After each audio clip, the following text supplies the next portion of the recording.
So for a lot of people, this presenting online has been a real bug. And now as businesses are getting back onto presenting in person, that's the feature. Well, I see the world differently. And what I want to share with you today is one lesson that I've really learned about presenting online that I'm applying to my in-person talks. That's what we're going to cover today.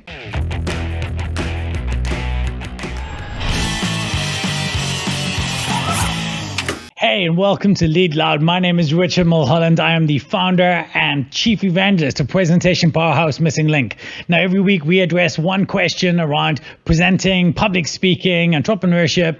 And as I said, this week, what we're looking at is what is the biggest lesson I have learned from presenting all over the world online that I'll be applying to my in-person talks. Now, in order to do that, I had to take a step back and have a look. What was I doing before that I'm not doing so much now? And have a look at these images. What do they all have in common? Well, one thing they have in common is always behind me consistently every single time is a PowerPoint slide. And the realization for me before was that if I would go from slide to slide to slide. I believe that a presentation as a whole, for the most part, 99% of presentations with a visual are more effective and more engaging for an audience than one without. But what I've learned from presenting online, because look I've got no slides right now, is that not every scene needs a slide.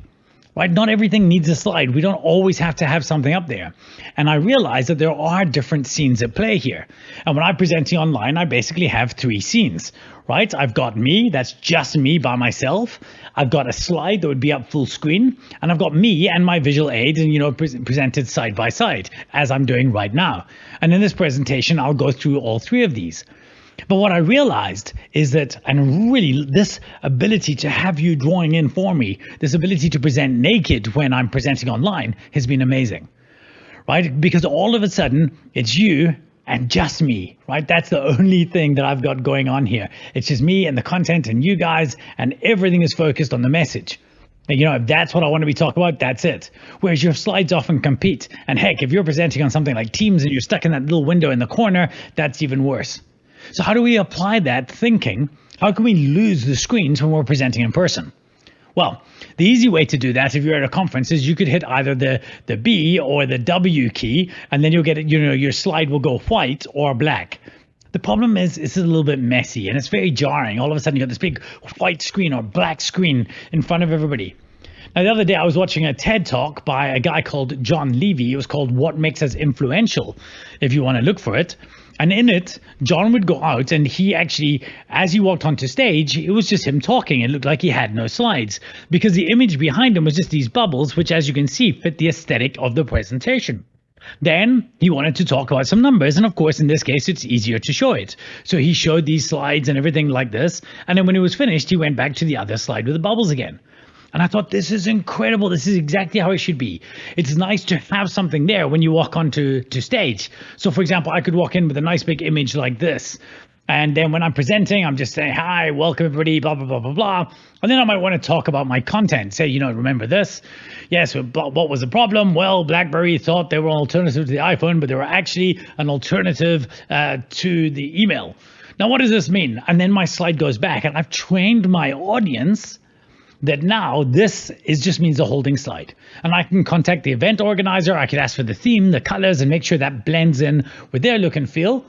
Because that's what I liked so much about John Levy's. Can you imagine if this was just a big black image or a big white image? It would have been jarring.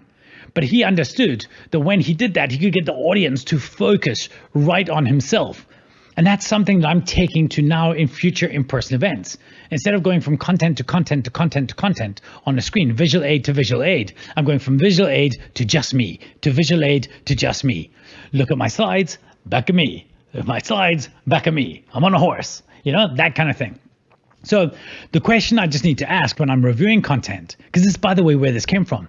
Last week, we were working with a big client of ours and we were going through all of their content, and they just kept on every bit of thing that the speaker was saying was backed up with slides. And half the time I was thinking, this doesn't need a slide. It's not adding any clarity.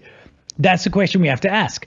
Does this content need a visual to add clarity to the messaging? And if the answer is no, then don't bother doing it. Then just have the speaker. Then just present naked. Remember, as far as I'm concerned, the scene is there to support you. If you do not need support, present naked. That's the idea. It seems like such a simple concept, but the next time you're doing a presentation, I want you to create a nice visual holding slide.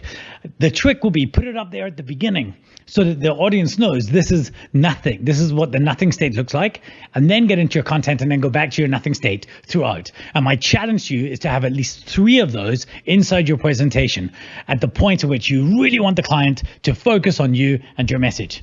So that's the idea for this. I hope it's been helpful.